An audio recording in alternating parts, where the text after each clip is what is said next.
ഇന്നത്തെ യാത്ര ഏറ്റവും വലിയ ബെസ്റ്റ് ശില്പമായി ഗിന്നസ് വേൾഡ് റെക്കോർഡുള്ള ശില്പം കാണുവാനാണ്.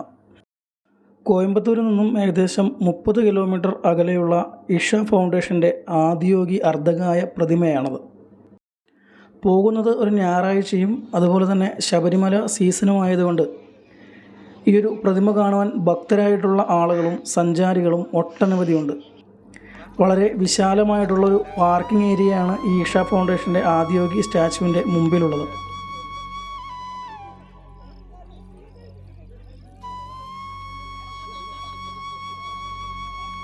പാർക്കിങ്ങിൽ നിന്ന് വരുമ്പോൾ ഇവിടെ വലതുവശത്തായിട്ട് വലിയ കൂറ്റൻ കാളകളെ നിർത്തിയിരിക്കുന്നത് കാണാം.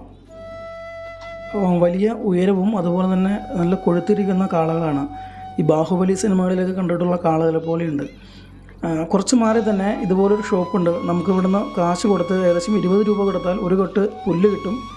ആ പുല്ല് കൊണ്ടുപോയിട്ട് ഈ കാളയ്ക്ക് തീറ്റ കൊടുക്കുക എന്നുള്ള ഒരു കൺസെപ്റ്റിലാണ് ഇവിടെ കാളകളെ നിർത്തിയിരിക്കുന്നത്. അപ്പോൾ എന്തായാലും ഞങ്ങളും ഒരു 2-3 കെട്ട് പുല്ല് വാങ്ങിയിട്ട് കാളകൾക്ക് കൊടുക്കുകയാണ്. ഒരു എപ്പോഴും ആളുകൾ വന്ന് കൊടുക്കുന്നതുകൊണ്ട് തന്നെ വലിയ രീതിയിലൊരു ആക്രാന്തമൊന്നുമില്ല, കൊണ്ട് കൊടുത്താൽ കഴിക്കും എന്നുള്ള രീതിയിലാണ്. ഇവിടെ വരുന്ന ഗ്രൂപ്പുകളിൽ കുറച്ച് ആളുകളെങ്കിലും ഈ ഒരു പ്രക്രിയ ചെയ്യുന്നുണ്ട്. കാരണം ഇതൊരു പുണ്യപ്രവൃത്തിയായിട്ടും കാണുന്ന ആളുകളുമുണ്ട്. അതുകൊണ്ട് തന്നെ വെറുതെ അല്ല ഈ കാളകൾക്ക് ഇത്ര കൊഴുപ്പും വണ്ണവുമല്ല.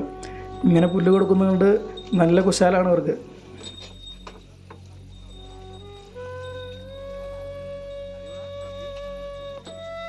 കാളകൾക്ക് പുല്ലൊക്കെ കൊടുത്തതിന് ശേഷം ഞങ്ങൾ ആ ഒരു സ്റ്റാച്ചുവിൻ്റെ അടുത്തേക്ക് പോകാൻ തീരുമാനിച്ചു. ഏകദേശം വൈകുന്നേരം ആയതുകൊണ്ട് തന്നെ വെയിലിനൊരു ശമനമുണ്ട്. നല്ല രീതിയിൽ വെയിലുള്ളൊരു സ്ഥലമാണ്.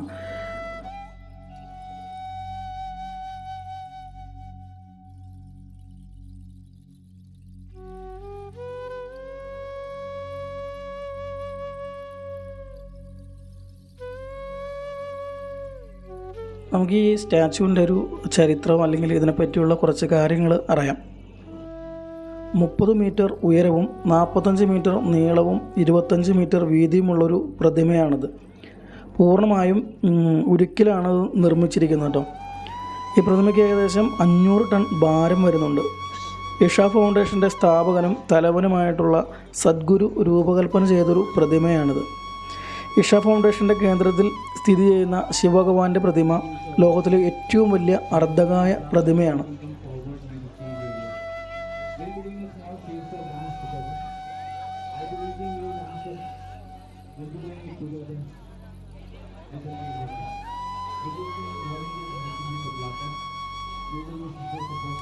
ഈ പ്രതിമയ്ക്ക് താഴെയായിട്ട് ഇങ്ങനൊരു ഭാഗമുണ്ട്. അവിടെ എന്തോ പൂജകളും മറ്റും നടക്കുന്നത് കാണാം. ഇവിടെ നിന്ന് നോക്കുമ്പോൾ ഏകദേശം മനസ്സിലാവുന്നത് അവിടെ ഒരു സർപ്പത്തിൻ്റെ ശില്പമുണ്ട്. അതിൽ അഭിഷേകം നടത്തുന്ന എന്തോ ഒരു പ്രക്രിയയാണ് അവിടെ നടത്തുന്നത്. ആളുകൾ ക്യൂ ആയിട്ട് പോയി ചെയ്യുന്നുണ്ട്. അതെന്താണെന്ന് അറിയാൻ വേണ്ടി അടുത്തേക്ക് ചെന്നപ്പോൾ ഇതിൻ്റെ പിറകുവശത്ത് അവിടെ അഭിഷേകം, അതുപോലെ തന്നെ വസ്ത്രം, പുഷ്പം, പിന്നെ ഈ താമര അർപ്പിക്കുക, പിന്നെ ജലാഭിഷേകം, അങ്ങനെയുള്ള കാര്യങ്ങൾക്ക് വേണ്ടിയുള്ളൊരു ക്യൂ ആണ് കണ്ടത്. ഇവിടെ നമുക്ക് രസീത് എടുത്തുകൊണ്ട് അത് അനുബന്ധ സാധനങ്ങൾ വാങ്ങിച്ചിട്ട് അവിടെ പോയിട്ട് എന്താണോ നമ്മൾ വാങ്ങിച്ചത് അതുമായിട്ടുള്ള ചടങ്ങുകൾ ചെയ്യാൻ കഴിയും. ഈ ജലാഭിഷേകത്തിനുള്ള ഒരു ഭാഗമാണത്. നമ്മളവിടുന്ന് രസീത് എഴുതിയിട്ട് ഇവിടെ വന്ന് കാണിച്ചു കൊടുക്കുമ്പോൾ ചെറിയൊരു കുടത്തിൽ അഭിഷേകം ചെയ്യാനുള്ള ജലം തരും. അത് നമ്മൾ എടുത്തുകൊണ്ട് പോയിട്ട് അവിടെ ക്യൂവിൽ നിന്നിട്ട് ആ ഒരു സർപ്പ വിഗ്രഹത്തിൻ്റെ അഭിഷേകം നടത്തണം. ഇതാണ് അവിടെ കണ്ടത് നമ്മൾ നേരത്തെ. ഈ ഒരു ഭാഗങ്ങൾ ശ്രദ്ധിക്കുക. വെട്ടുകല്ലാണ് അടിയിൽ വിരിച്ചിരിക്കുന്നത്, അതുപോലെ തന്നെ മാർബിളുമുണ്ട്. ഈ വെട്ടുകല്ല് അടിയിൽ വിരിച്ചിട്ട് അവിടെ നിന്ന് കയറി ചെല്ലുമ്പോൾ വീണ്ടും സ്റ്റെപ്പ്, വീണ്ടും വെട്ടുകല്ല്, എങ്ങനെ രീതിയിലാണ്. പിന്നെ ഒരു പ്രത്യേകത, ഇവിടെ വരുന്ന വഴിക്കെല്ലാം സേവ് സോയിൽ എന്നുള്ളൊരു മുദ്രാവാക്യം ഒരു ഉയർത്തിപ്പിടിച്ചുകൊണ്ടുള്ള പല പോസ്റ്ററുകളും കണ്ടിരുന്നു. ഏകദേശം നമ്മളിപ്പോൾ ആ ഒരു ആദിയോഗി പ്രതിമയുടെ തൊട്ടടുത്ത് വരെ എത്തിയിട്ടുണ്ട്. അതിനെ തൊടാൻ കഴിയുമോയെന്നൊന്ന് ചെന്ന് നോക്കട്ടെ. ഏകദേശം തൊട്ടടുത്തായിട്ട് തന്നെയാണ് അതിൻ്റെ വേലികളൊക്കെ ഉള്ളത്. അപ്പോൾ വേലിയല്ല കേട്ടോ, അത് ചെല്ലുമ്പോൾ ഈ ഒരു കമ്പി കൊണ്ട് ശൂലമുണ്ടാക്കി വെച്ചിരിക്കുന്നതാണ്. നമുക്ക് തൊടാൻ കഴിയില്ല. അടുത്ത് ചെല്ലുമ്പോഴാണ് ഇതിൻ്റെ ഒരു ആ ഒരു മെറ്റലുകൾ ശരിക്കും കാണാൻ, ഇങ്ങനെ ചതുര രീതിയിൽ വെച്ചിരിക്കുന്നത് കാണാൻ കഴിയുള്ളൂ. അടുത്ത് ചെന്നാൽ മാത്രമേ അത് കാണാൻ കഴിയുള്ളൂ, തിരിച്ച് അറിയാൻ പറ്റുള്ളൂ. അകലെ നിന്ന് നോക്കുമ്പോൾ നല്ല ഫിനിഷിങ്ങിലാണ് ഇവർ നിർമ്മിച്ചിരിക്കുന്നത്. അപ്പോൾ നമ്മൾ ഏകദേശം ആ ഒരു പ്രതിമയുടെ പിറകുവശത്ത് സൈഡോട് ചേർന്നുള്ളൊരു ഭാഗത്താണ് വന്നിരിക്കുന്നത്. ഈ ഒരു പ്രതിമ സ്ഥിതി ചെയ്യുന്നത് പശ്ചിമഘട്ടത്തിലെ അരികിലായിട്ട് വെള്ളിയാങ്കിരി മലനിരകളുടെ താഴ്വാരത്തിലാണ്. അതുമാത്രം 2 കൊല്ലം കൊണ്ട് ഡിസൈൻ ചെയ്ത് 8 മാസം കൊണ്ട് നിർമ്മിച്ച ഒരു പ്രതിമയാണിത്. 2017 ഫെബ്രുവരി 24 ഇന്ത്യൻ പ്രധാനമന്ത്രി നരേന്ദ്രമോദിയാണ് ഒരു മഹാശിവരാത്രി ദിനത്തിൽ ഈ ഒരു പ്രതിമ ഉദ്ഘാടനം ചെയ്തിരിക്കുന്നത്. ഇപ്പോൾ നമ്മൾ കാണുന്നത് ആദിയോഗിയുടെ ജടയാണ്. ഈ ഒരു ഭാഗത്ത് വരുമ്പോൾ നല്ല രീതിയിൽ മെറ്റലുകൾ അടക്കി വെച്ചിരിക്കുന്നത് ഫിനിഷിങ് കുറവായിട്ട് കാണാൻ കഴിയും. പിന്നെ ഈ കാണുന്നത് ഈ ഒരു ആദിയോഗി പ്രതിമയ്ക്ക് പുറമെ ഇവിടെ യോഗയെ പ്രചരിപ്പിക്കുന്ന ഒരു സ്ഥലം കൂടി ഉണ്ട് ഇതിൻ്റെ പിറകിലായിട്ട്. ആ ഭാഗത്തേക്ക് ആളുകളെ കൊണ്ടുപോകുന്നത് ഇത്തരത്തിലുള്ള കാളകളിൽ കയറ്റിയാണ്. അവിടെ 5 രൂപ മറ്റോ ആണ് അതിൻ്റെ ബില്ല്. ഞങ്ങളങ്ങോട്ട് പോയില്ല, കാരണം അവിടെ ചെന്ന് കഴിഞ്ഞാൽ നമുക്ക് മൊബൈലെടുത്ത് വീഡിയോ എടുക്കാനോ അല്ലെങ്കിൽ ക്യാമറ ഒന്നും അനുവദിക്കാത്തതുകൊണ്ട് അങ്ങോട്ട് പോയില്ല.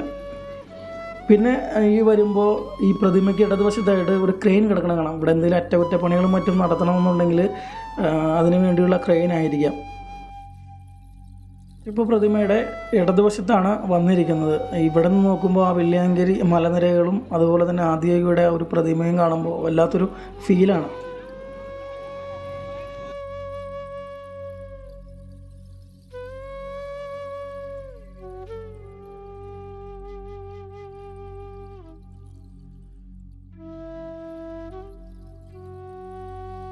ഈ ഒരു പ്രതിമയിലെ മാല ഇട്ടിരിക്കുന്നത് അനേകം ഈ രുദ്രാക്ഷങ്ങൾ ചെറിയ ചെറിയ മാലകൾ പിരിച്ച് വലിയ മാലയാക്കിയിരിക്കുന്ന ഒരു ഭീകരമായ കാഴ്ചയാണത്.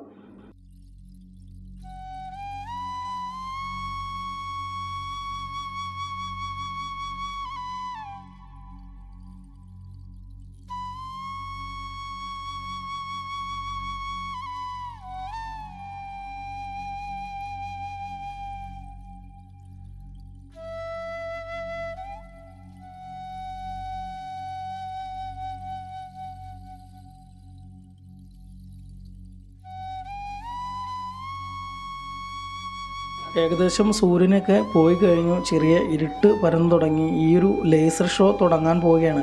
അപ്പോൾ അതിൻ്റെ ഭാഗമായിട്ട് ആളുകളൊക്കെ നല്ല രീതിയിൽ തടിച്ചു കൂടിയിട്ടുണ്ട്. ചെറിയ തോതിലുള്ള ലൈറ്റുകളാണ് ഇവിടേക്ക് കൊടുത്തിരിക്കുന്നത്. നമസ്കാരം. ആദിയോഗി ദിവ്യ ദർശനം ഇന്നും കൊഞ്ച നേരത്തിൽ ആരംഭിക്ക ഇருக்கு. ലേസർ ഷോ തുടങ്ങുന്നതിന് മുമ്പ് ചെറിയ അറിയിപ്പുകളൊക്കെ തരുന്നുണ്ടോ.